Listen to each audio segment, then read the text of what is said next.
Hello, everyone. Welcome to Cellular Healing TV. I'm Ashley Smith. Today, we welcome Dr. Andrew Wakefield, who is at the forefront of today's vaccine debate and controversy. A formerly practicing doctor, Andy discovered the extraordinary impact that filmmaking has and has shifted gears in his career. As an academic gastroenterologist, Andrew Wakefield was confronted by a professional challenge and a moral choice. Previously healthy children were regressing into autism and developing intestinal problems. Trusting his medical training and, above all, the instinct of parents for their children's well being, he chose what would become a very difficult road and became a champion for families with autism and vaccine injury. He has published over 140 peer reviewed scientific publications, and he's spoken internationally on autism and vaccines. You can check out his 2016 film, Vaxxed, which is actually not an anti vaccine movie, but it is a whistleblower story about the cover up of the CDC. He is working on a new discrete documentary about the 1986 Vaccine Act, or the Vaccine Injury Compensation Program. His goal is to hopefully reshape politics and share another side to an ongoing argument. He empowers parents to make educated choices about their children, and he feels fortunate to have a platform to do that. And we're excited to hear him on this interview. But before we get started, let's talk quickly about cytodetox. Did you know that long-term exposure to toxins affects our metabolism, behavior, immune system, and can also lead to disease? Toxins like environmental pollutants, cancer-causing chemicals, preservatives, pesticides, heavy metals, and industrial waste are stored in tissues and cells throughout the body and brain, often for years. Cytodetox is a powerful detox supplement that can help you safely and naturally support your detoxification systems and flush away the toxins you encounter on a daily basis. All CHTV listeners can go to buycytonow.com to discover the science of cytodetox and what makes it different from all the other detox products on the market. That's buycytonow.com for more information or to purchase. All right, on to the interview. Let's welcome Dr. Pompa and Dr. Andrew Wakefield to the show. This is Cellular Healing TV. Well, Andy, welcome to Cell TV. Blessed to have you here. Thanks for being here. Great to be on the show. Thanks very much, Dan. Yeah, no, listen, you're a huge fan of ours. You have come to our seminar, which you've got a standing ovation. And if people don't know who you are, they sure will after this show. But, you know, I think you made a name for yourself with the documentary Vaxxed. And if those of you watching this have not seen Vaxxed yet, we're going to make sure you have by the end of this. But you know, gosh, this is going to be an impactful show because there's so much going on that you're at the forefront of. And I can't wait for my viewers and listeners to hear about it. Well, look, you're no stranger to the vaccine controversy, as you know, we refer to it as anyway. And you know, we have so many new viewers and listeners, as I mentioned, that I think we need to start with the controversy Vaxxed, because I'll tell you what, this film, you know, it stirred politics, even as far as Italy, you know, which it had an impact here in the US, but it's having an impact globally. And you're working on something right now, a new film that is going to have, I believe, the greatest impact ever. And I believe Vaxxed did. I think Vaxxed really moved the needle. So, Andy, for our new listeners and viewers, you know, give them some summary here on Vaxxed, just a little bit, if they haven't seen some of the past shows we did. Sure, Dan. Yeah, the power of film is extraordinary, isn't it? I mean, it really is part of the 20th, 21st century consciousness of the world. And people get film. People understand film. I was a gastroenterologist. I published 150 scientific papers. You know, they come and go. Who read them? And you know, I guess one of them had a big impact. That was the Lancet study, and we can talk about that. But films have an extraordinary impact. If you can entertain people first and educate them second, if you get them leaning forward in their seats, they want to know what's going on, particularly if it's relevant to them. And that Vaxxed had all those ingredients. It was a whistleblower story from the Centers for Disease Control and Prevention, a senior scientist, Dr. William Thompson, who had for 14 years concealed the fact that he had led a study looking at age of exposure to MMR and autism risk, and I'll talk about that in a minute, as a risk for neurodevelopmental disorders in children. They had found that the younger you were when you got the vaccine, the greater the risk of autism. In other words, they proved their hypothesis. And the worst consequence for them was the recommended time to receive the vaccine, 12 to 18 months, was the worst time to get it. That's when the risk of autism was greatest. And they had an opportunity then. They could have done several things. They could have delayed the vaccine. They could have reduced the risk of autism. They could have put it on hold until they'd done a bigger, better study. They could have done a number of things that would have been responsible and in the children's interest. They didn't. They chose to do none of those. They decided to cover up the findings and destroy any evidence that they'd ever made those findings. 14 years later, Dr. William Thompson can no longer deal with that. His conscience gets the better of him, quite rightly, if a little belatedly, and he confesses to Brian Hooker, a scientist in Northern California, what he's done. I get Brian to record the conversations, and that becomes the foundation for the documentary Vax. Now, the importance of this is the first time in the history of the world we've ever had an insider, someone, a senior scientist from the CDC, confessing to fraud. We know this happened. We know it's been going on, but never before have we had someone from the inside saying, this is what we did, and explicitly setting out what they did, and not only giving us his opinion, but supporting it with the contemporaneous documentary evidence. Well, because what happened was they decided to destroy, as a group, as 5 co-authors, they decided to destroy the records. And they report to Bill Posey in Congress how they got a big trash can into the room and decided which documents were incriminating and therefore which to throw away. And Thompson realized that was illegal. That was destruction of federal evidence. And there were FOIA requests and other requests for this information. It was a criminal offense. And he realized, and he kept the documents and he gave them to us. And everything he said was borne out by those documents. So when we went into making Vaxxed, we could make some extremely serious allegations. The allegations we made against those scientists of scientific fraud of the worst kind.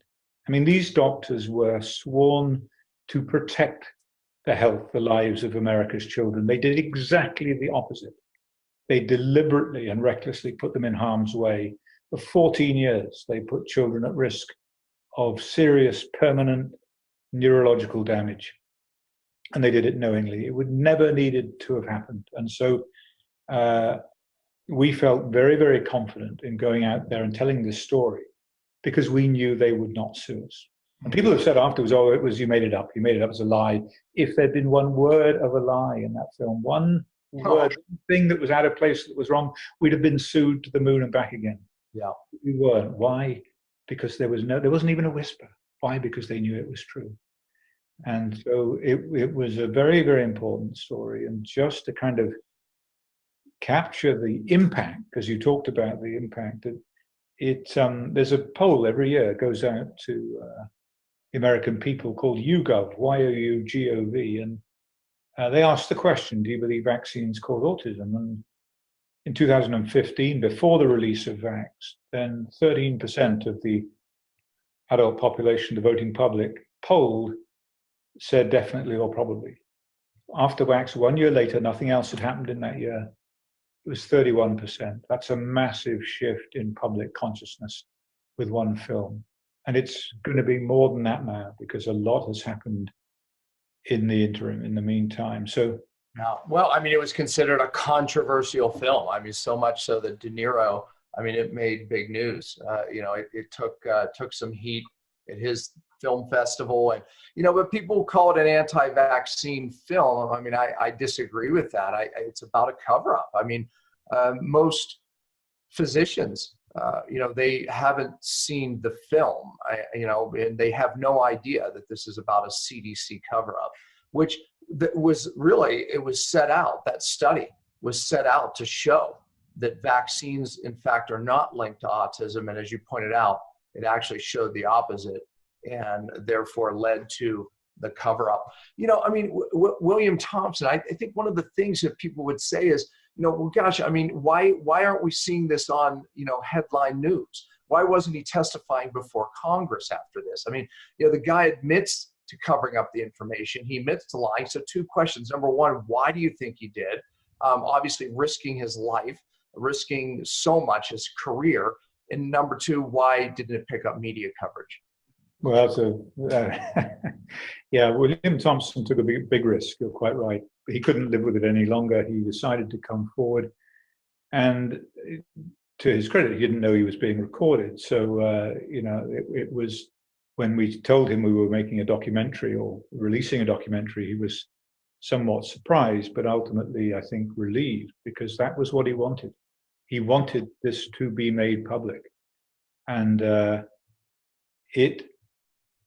one of the things that Del Bigtree, my producer on this film. And by the way, I want to say we interviewed Doug. Ashley can put that interview on Acel TV in the show notes here, folks. If you didn't see the interview, amazing interview with Del, the producer. So go ahead, Andy.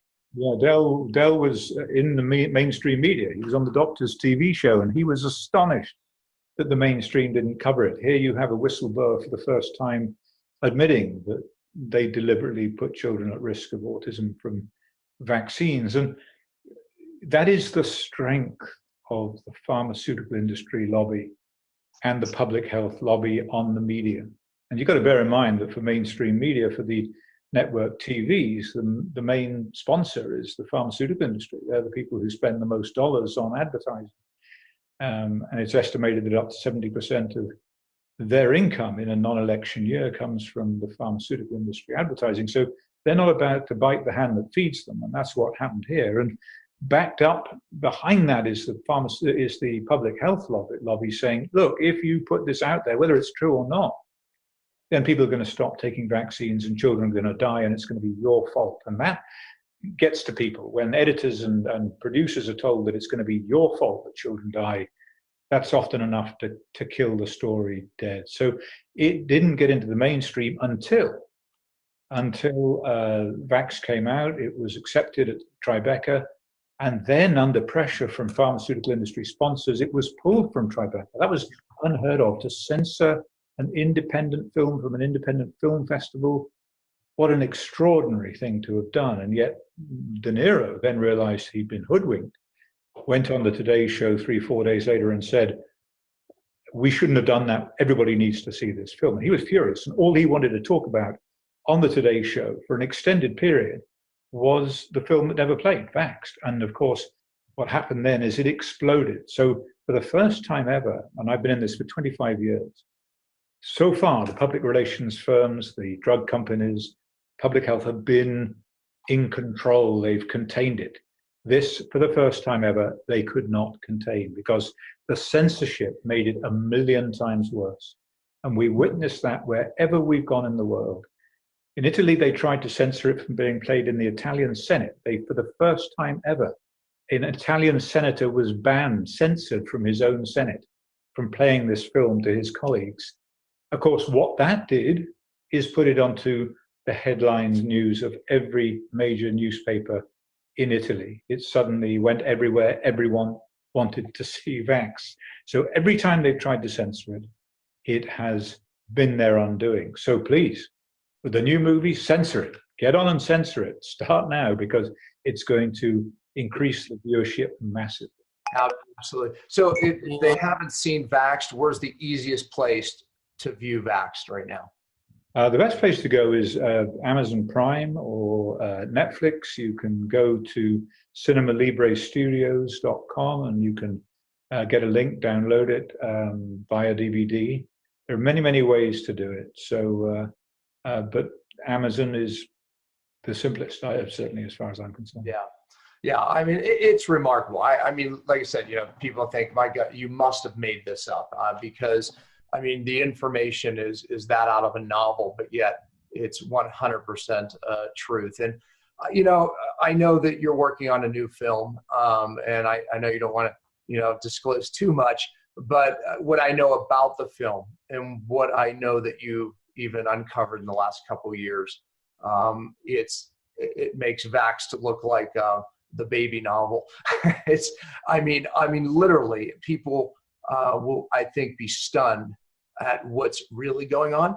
And I think this is going to be something that really tips the bucket. I pray for that. But to share a little bit, as much as you feel comfortable sharing, of what's going on next, and what this next film will be about. Certainly, Dan, and with your help, we're making it. Thank you so much.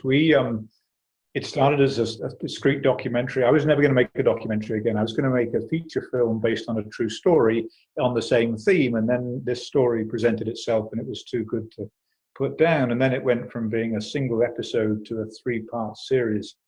And it's about the Vaccine Injury Compensation Program, the Vaccine Act, the 1986 Act. Americans do not know.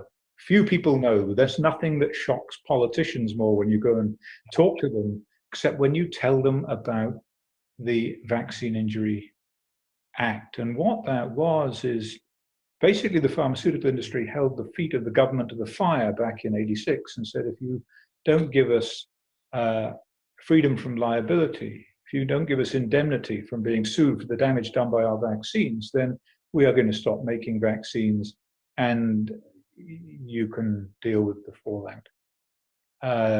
Diseases like pertussis, whooping cough will come back and children will die. It'll be your fault, that age-old sort of blame game. And so that's what happened. The pharmaceutical industry now have complete indemnity for any damage done to children from a vaccine on the recommended schedule. And so they could make cars with no brakes and people would die. They have no liability. And it's an extraordinary situation.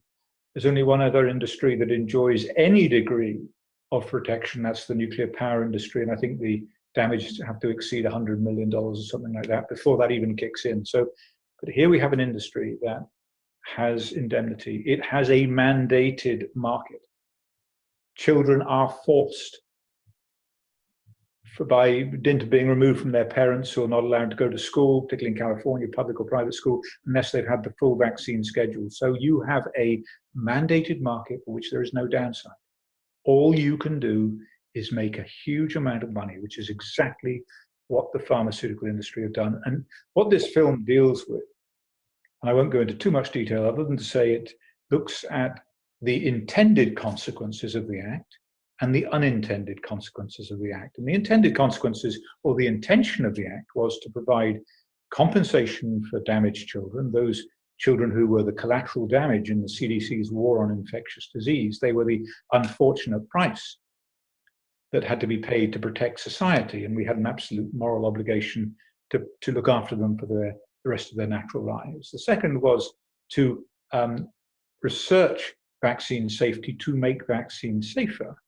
And the third was to give the pharmaceutical industry a degree of indemnity from litigation so that they could continue making vaccines. Only one of those has succeeded, and that is the protection of the industry. Everything else has been an abject failure. But the unintended consequences go far, far deeper. And that is what it did, is made the pharmaceutical industry immensely rich and immensely powerful. They bought the mainstream media, they bought the medical media, they bought the politicians, they owned the whole shebang. And now they are in effect dictating vaccination policy here and around the world. And that needs to be brought to the attention of the public. Well, I mean, and is this true? That it literally, for a drug company, what's come out of that act is the fact that if they do safety studies, it actually makes them more liable. So as a company making a profit, why would you want to do safety studies?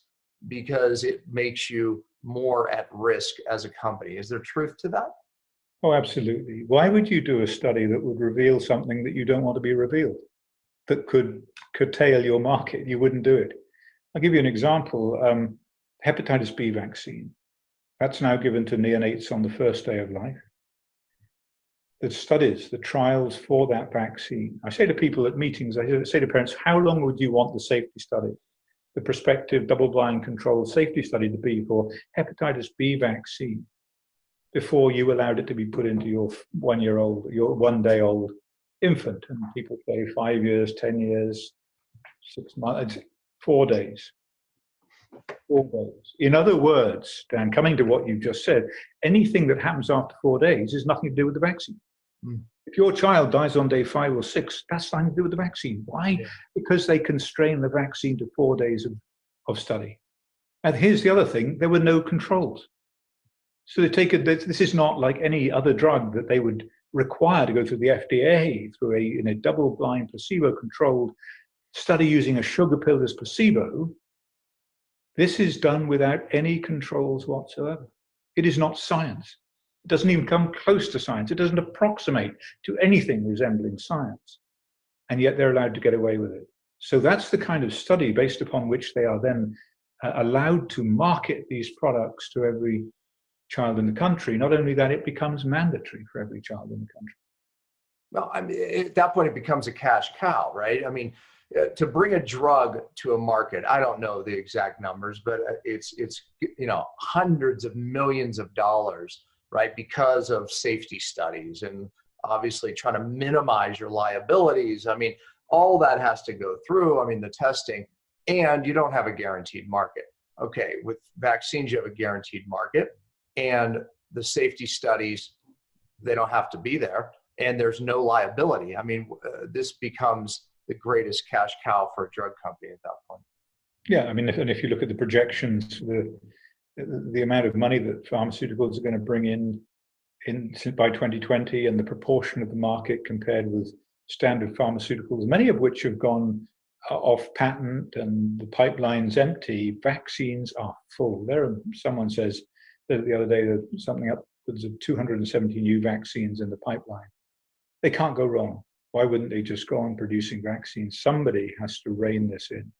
But because they've become so powerful, it's been very, very difficult to do so. And the way to do it must surely be through the democratic process to only elect officials who will represent the interests of the public that they're sworn to serve, and not the special interests of the pharmaceutical industry, and demand that there is adequate regulation. I mean, there are a number of things that need to be done, not least of which is the overhaul of that 1986 Act, and to make the industry once again liable for the damage done by their drugs. And we would see a dramatic change if that were the case. Would you say that if there's one goal, for this next film, it would be you would impact, I don't know, the public politically? I mean, I guess you impact the public, and then that trickles up or down to the politicians, but that it would affect that 1986 Act, that perhaps it would, I mean, because if all we did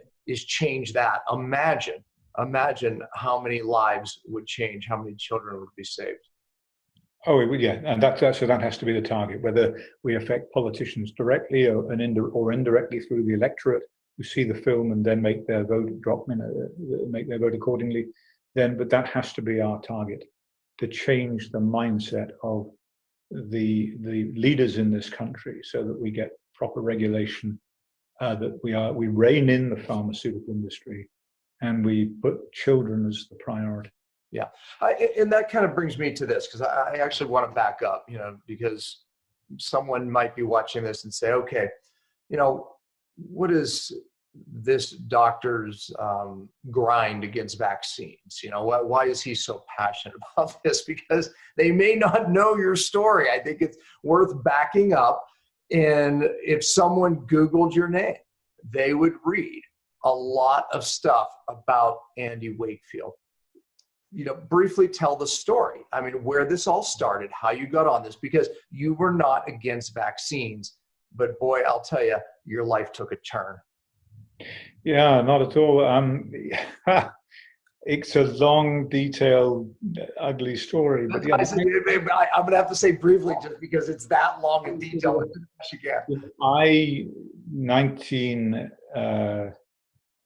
1985.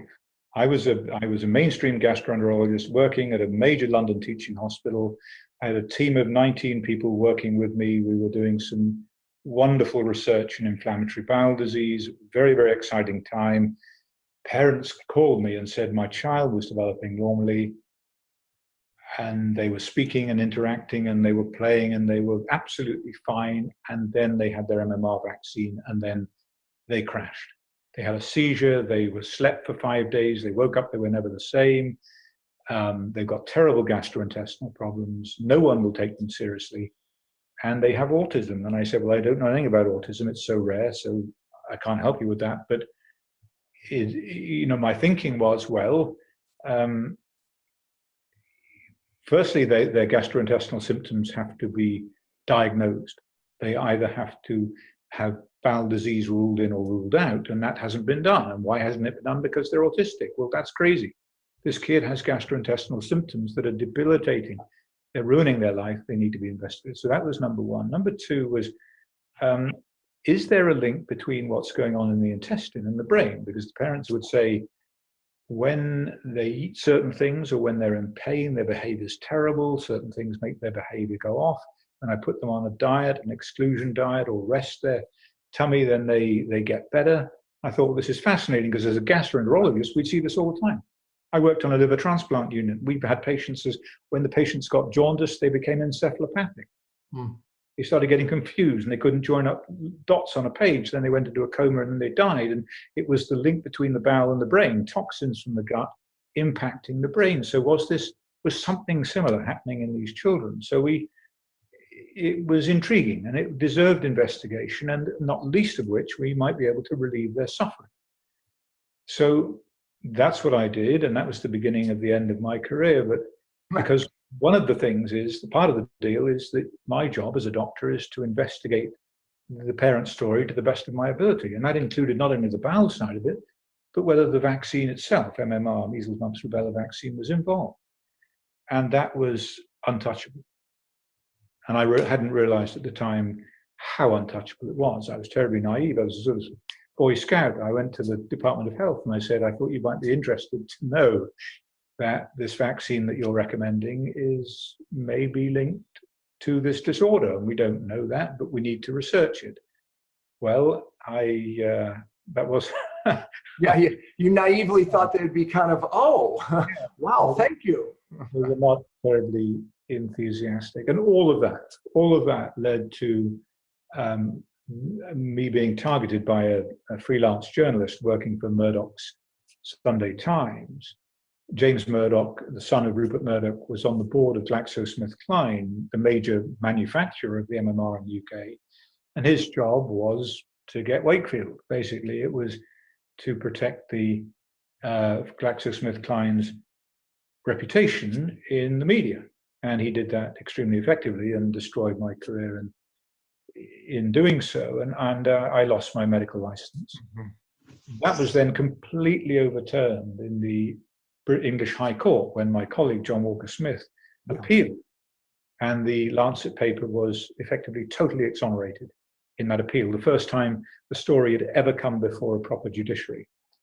So it was a very, very dark time, and I then came to America, set up a center in Austin, Texas, to look after children with autism, and that was going very well. And then they realized they couldn't stop me and they couldn't stop the work. So what they did then is to accuse me of scientific fraud.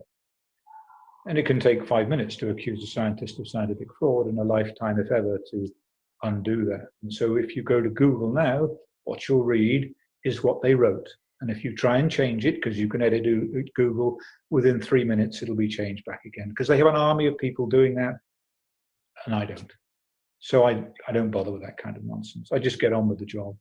Yeah. So this is. And by the way, there was, you can quote me on the number.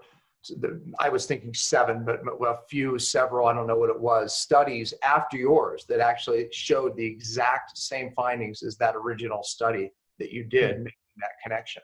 Well, Dan, the commonest finding worldwide in autism, is the gut-brain link. And it's the most consistent, whether it's Harvard or Yale or wherever it may be, Japan, Canada, everyone is now in this field is on that bandwagon, is investigating the gut-brain link because it's real.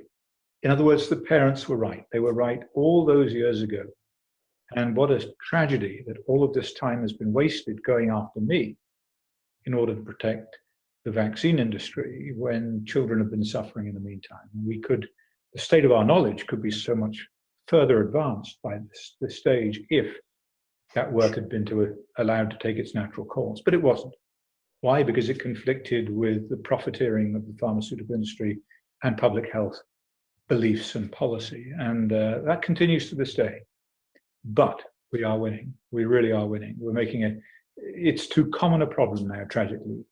Vaccine injury is too common for people to deny it. Even, historically, the most ardent deniers are coming around because everybody knows someone who's got a child who's injured, or their own child's injured, or they see it in their schools or their communities or their streets.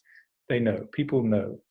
And this is the dilemma that the regulators face, that the vaccine advocates face, that the industry faces, is that you cannot contain the truth. The truth will emerge, and it is emerging. And Absolutely. they tried to keep the lid on it, and that makes it 10 times worse, because then you lose public trust. You attract the confidence of the public in the policymakers, and they never get it back. They never get it back. And so that's where it happened with chiropractors. There was literally, a campaign to smear the reputation of chiropractic, and they did, and it worked, right? And they raised all the concerns.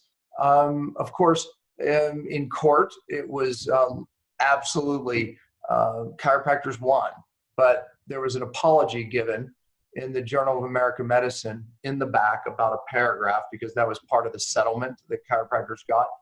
Nobody read it. To this day, chiropractors, they still have this, this veil around them of like chiropractors. It was because of that campaign. Did they ever have to apologize to you, or is there ever a paragraph written? I mean, not that it would matter, because it didn't help us, Andy. What happens to me is irrelevant. It's completely irrelevant. What happens to these children is extremely important. But I long ago realized that it's not about me at all. Yeah. It's not about me. I'm a flagship for them, something for them to focus on, to attack, to destroy, to hold up as a villain. But it's not about me. They don't know me or anything about me. It's simply a public relations device. The bigger issue is the children and getting the truth out. So will they ever apologize? No. No, not until hell freezes over. But I would look at your apology, the travails of chiropractors, I would look on as a badge of honor. I think the wonderful thing. When the American Medical Association goes after you, you're right. You really do. And so they were I think the biggest lobbyists for politicians last year, the AMA, and even more so than the pharmaceutical industry. They spend a fortune on lobbying politicians to get their own way. Good Lord. And they got far too much money to spend, those people. Yeah. Yeah, I mean, it's not hard to understand where the money comes from. And the vaccines are there. Again, I said it earlier, it's their cash cow. They'll protect it until the cows come home, so to speak. I mean, it's who is Andy Wakefield? I mean, honestly, you in our world, you're a hero, and I don't want to embarrass you, but you are. And it's because you stood up. You could have tuck and rolled. You could have just bowed out, but you didn't. You keep forging on, even to this day, keep pushing on, and it changed your life. All right, here's the honest question. I mean, your life took a dramatic change. I mean, do you regret any of it? I mean, honestly, I mean, your life could have, even after that, you could have pulled it back, and is there any regret? People ask me this, Dan. The way I look at it is, it's been a privilege. It really has, working with these families and these children, and being able to do this work, and meeting people like your team, guys like you. And I'm not just saying that, it's opened my world up to an entirely new perspective. I could have been stuck at the Royal Free, doing the same old thing for a very long time, and eventually fossilize and sort of fall into a tar pit, and then where would it all be? But I've now got into filmmaking. I mean, how much fun is that? And it's been interesting, as the Chinese say. May you live in interesting times. It's been at times very, very dark, but there's been tremendous support from my family and others. Tremendous support from various communities, the chiropractic community, and a huge, growing number of people, physicians and others who know, as well as, of course, the parents whose children have been damaged, and many of those who haven't, or believe their child was protected by following the advice that I gave or investigating the work that I'd done. So I look on it as a great privilege, and I've for that reason I have no regrets. I mean, when you look back on it, there are things you may have done slightly differently. Yeah. But you make decisions based upon the information you have at the time. Yeah.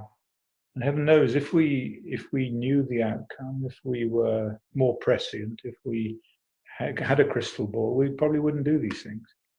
We would probably be much more reluctant if we looked at the sort of financial and emotional hardships that were down the road. We might duck away from them, and I'm very much one for dealing with the situation as you find it in the moment. I trained as a surgeon, and that surgery is about that. Surgery is, it's about being there in the moment and making a decision in that moment. And there's no good, Monday morning quarterbacking afterwards. It's the guy on the spot at the time who has to make the call. And you don't have the privilege of hindsight. You can reflect on what you've done, but you have to make that call at that time. And so no regrets. Again, it's a privilege. Where do you see it going? Honestly, here we are. We just got done telling people how powerful it is. It's billions and billions of dollars, the cash cow for drug companies, running politics. Is there a chance? Is there a chance to reverse the 1986 Act? Do you think it can happen? Percentage-wise, what's your feeling?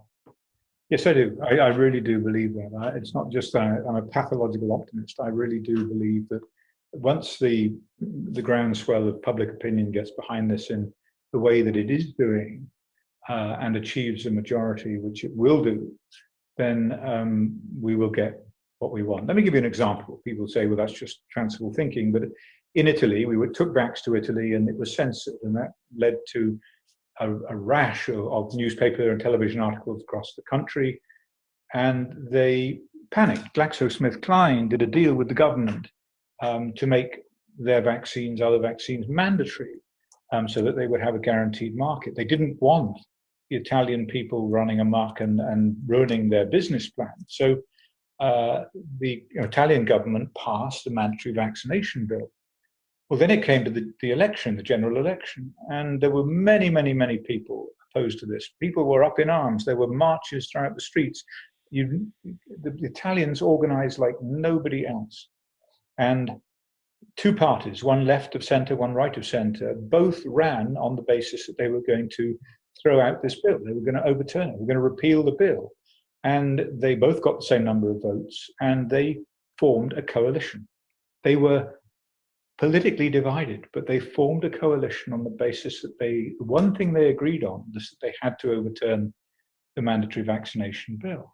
Yeah. So they did, and they overturned it. And now, in Italy, it changes day to day, but at the moment, that bill has been overturned. And I just saw today in the news that since they made the bill mandatory, I think 47 children have died in what are believed to be vaccine-related events. So mandating those vaccines, forcing parents to get their children vaccinated, will have led to some deaths. And it's very, very sad. But the message is that the power of the people, the due democratic process, there changed the law. And that is what we can do in America. It's what anyone can do in the world if people get together and focus upon this issue. It must always be the parent's choice. Absolutely. I think the argument's there. And listen, I always tell people I vote for freedom. If we can keep our freedom, then we're all going to fare better, right? And that's what we're talking about here, folks. We're Andy and myself aren't telling anyone to vaccinate or not vaccinate. We want our freedom of choice to vaccinate, to research the topic, and make an informed decision based on safety studies, by the way, that's why it's hard to make an informed decision.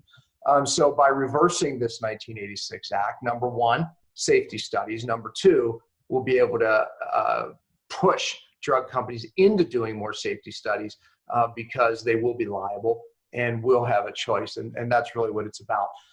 But I think my fear is this, Andy, though, because people will say, okay, it's about your freedom until lives of others are at stake. And there's a word, herd immunity, which simply means that my unvaccinated children put the rest of the world at risk or the community at risk. And therefore, we're really screwing up this herd immunity concept.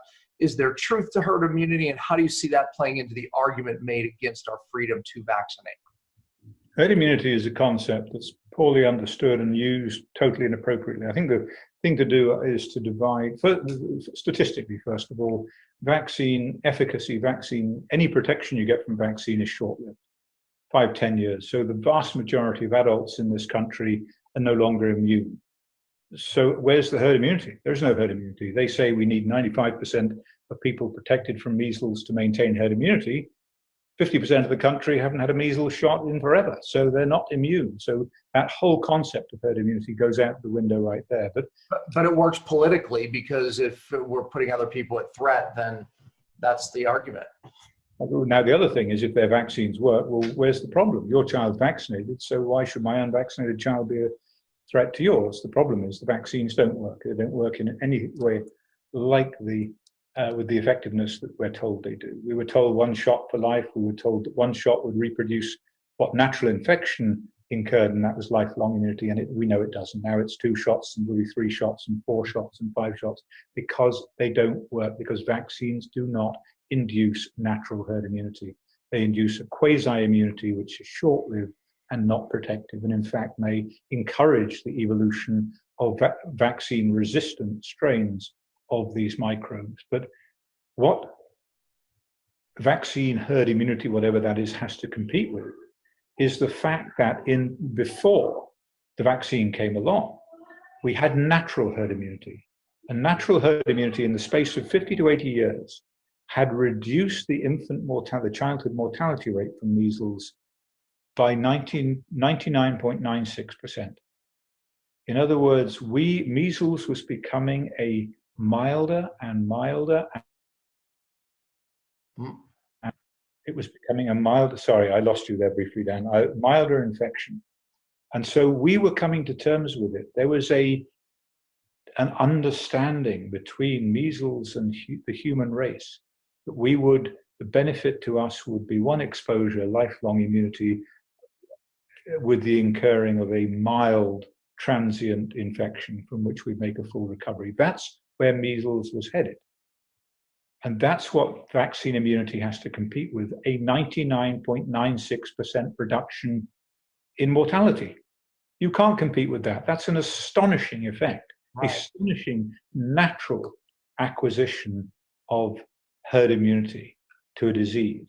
So, and vaccine immunity is not what they tell us it is. When the vaccine was introduced, when they decided in '64 at a meeting at National Institutes of Health they would have it, then the assurances, the convictions of the vaccinologists would one shot would induce vaccine protective immunity for life. It would be the same as natural immunity. There would be no effect on maternal transfer of passive immunity to babies. They would continue to be protected. There would be no transfer of the live virus from the person who was vaccinated to a susceptible individual.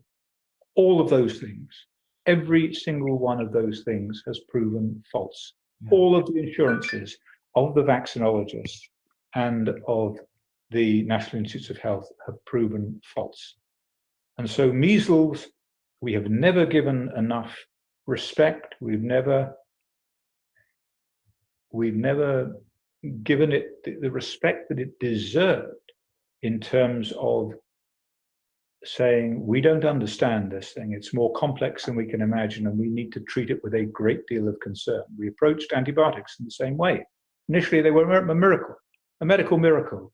Then they were overused and used inappropriately and used in in animal husbandry, and suddenly we faced disaster. Within 80 years of Fleming first discovering penicillin, becoming commercially available, it's now what we call, in the public health doctors call, the post-antibiotic apocalypse.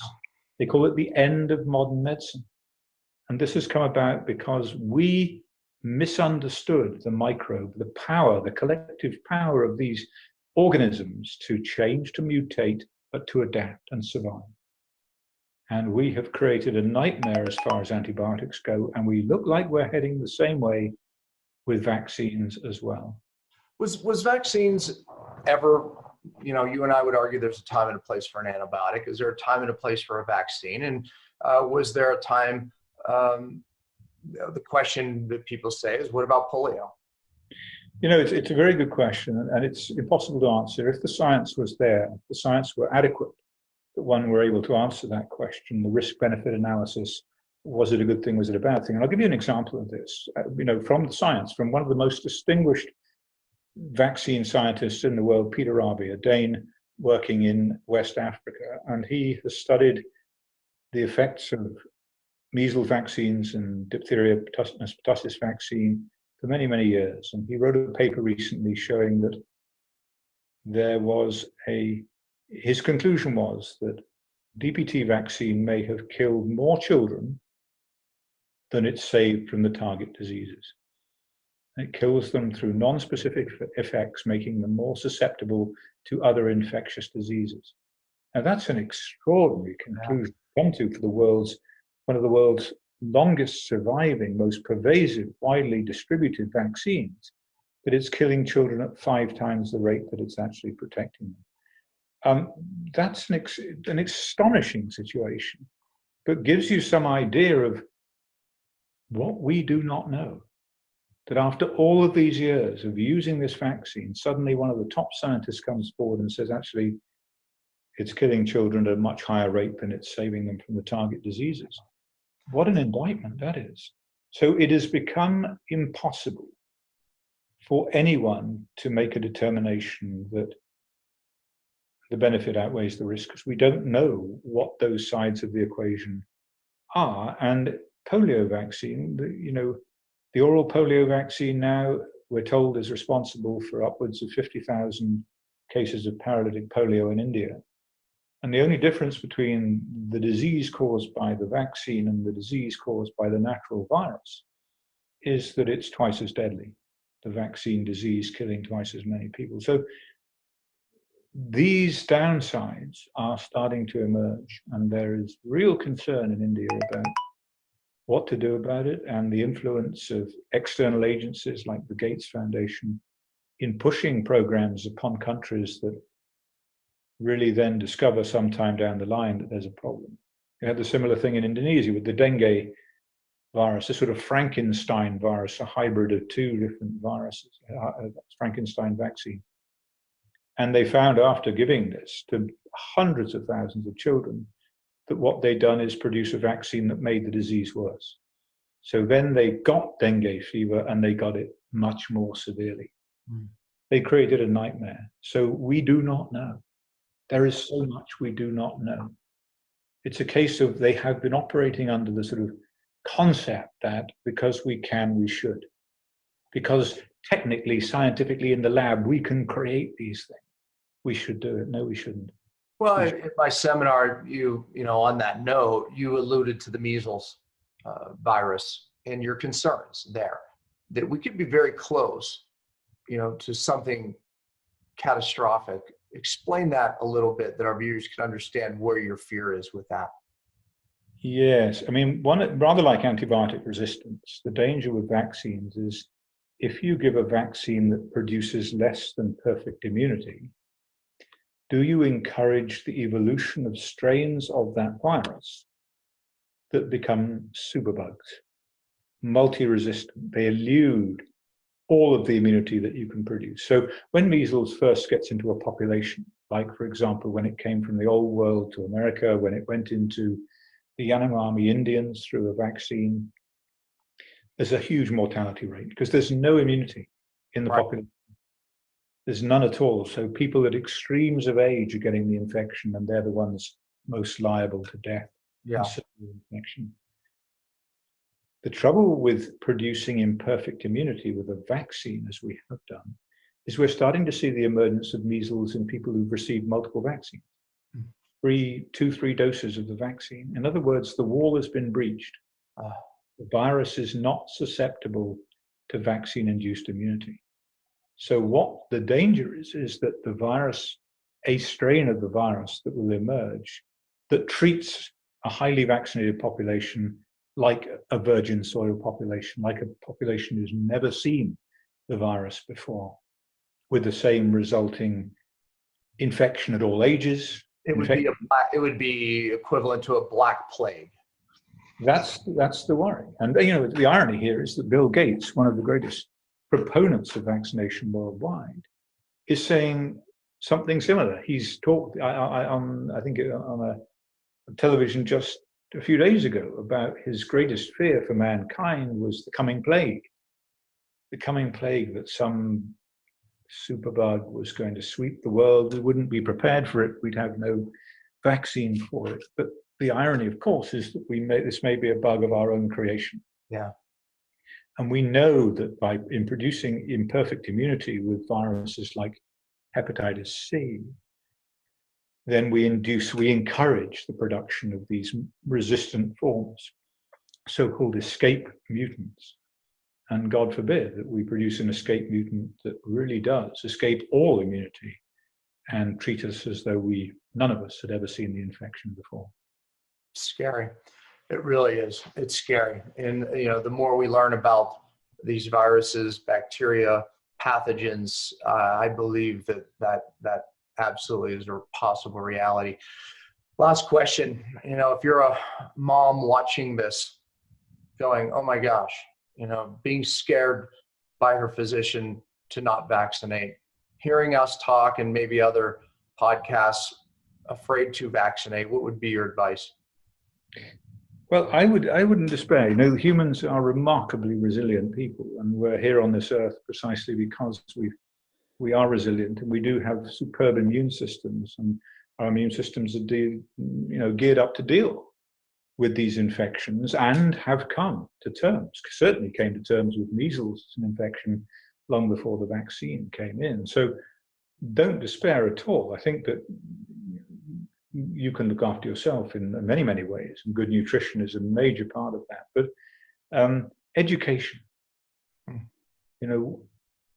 get informed. There is so much information out there, some bad, some good, but there is some outstanding information.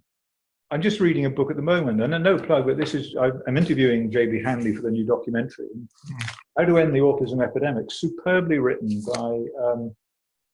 by a fund manager, by a father of an infected child, who's written an outstanding distillation of the entire modern history of autism and vaccines in this wonderful book. The information is there. When I got involved in this years ago, parents had nothing. Yeah. If you wanted to cook a gluten, casein-free diet, you had to start from scratch. You had to throw everything out of the kitchen and begin again. Now you go to Whole Foods or elsewhere, there's an aisle of gluten-free food. So it is much easier now for people to access the information they need to live a healthier life. And please challenge your pediatrician and say, that's fine. Show me the safety science upon which you base your opinion, and then we can have a discussion. But don't tell me to come in here and for my child to have 9 vaccines at once when there's never been a safety study of that in the history of this planet. So let's start again, shall we, from a much more sort of equitable position, and show me the science, show me. But please get educated and then make an informed choice. And the choice must be yours, whether you vaccinate or don't vaccinate. It must be your choice, because you're the person who has to deal with the consequences of that choice. Not the doctor, not the hospital, not the undertaker. You're the person who has to deal with the consequences of that choice. So please get informed, because that information is there. And don't simply buy into what you are told by the CDC. By all means, go to their website, but go elsewhere. Go to the National Vaccine Information Center, one of the most informed sources of information about vaccine safety, and learn the law, learn your rights, learn the pros and cons, and then make a decision. You put that effort into buying a car seat, do it with vaccine. Yeah, I couldn't agree more. And I'll tell you, folks, share this show with everybody you know, because number one, people may not have seen Vaxxed. If you haven't seen it, please get the movie, watch the movie, share this so more people see it. More people, some people don't even know they're the other side, that there's another side of the argument. They don't realize that the science is actually on the the point of view of not vaccinating versus vaccinating. They have no idea about that. They think the opposite. So share this show and the other one, and we'll also watch the interview that we did with the producer of Vaxxed, Del Bigtree. Is he producing your new one as well? No, Del's got his own show now. He's going out weekly on the High Wire from Los Angeles, and I'm just a filmmaker, and Polly is building the Autism Trust, a center for adults with autism in Central Texas. So we're doing our various bits to contribute to advancing this. Yeah, well, we appreciate you, Andy. I'm telling you, you've been a hero for so many kids and families and practitioners and doctors alike. We appreciate what you've done. You've stood up to the big boys. You've stood up to Goliath. You really have, and you're not done yet. We're going to back you with everything that we have. We're going to keep getting the word out with you. So thanks for being on Cellular Healing TV, Andy. Pleasure, John. Thank you very much. Appreciate it. Appreciate you. Bye-bye. Well, that's it for this week. We hope you enjoyed today's episode. This episode was brought to you by CytoDetox, so please check it out at buycytonow.com. We'll be back next week and every Friday at 10 a.m. Eastern. We truly appreciate your support. You can always find us at podcast.drpompa.com. And please remember to spread the love by liking, subscribing, giving an iTunes review, and sharing the show with anyone you think may benefit from the information heard here. And as always, thanks for listening.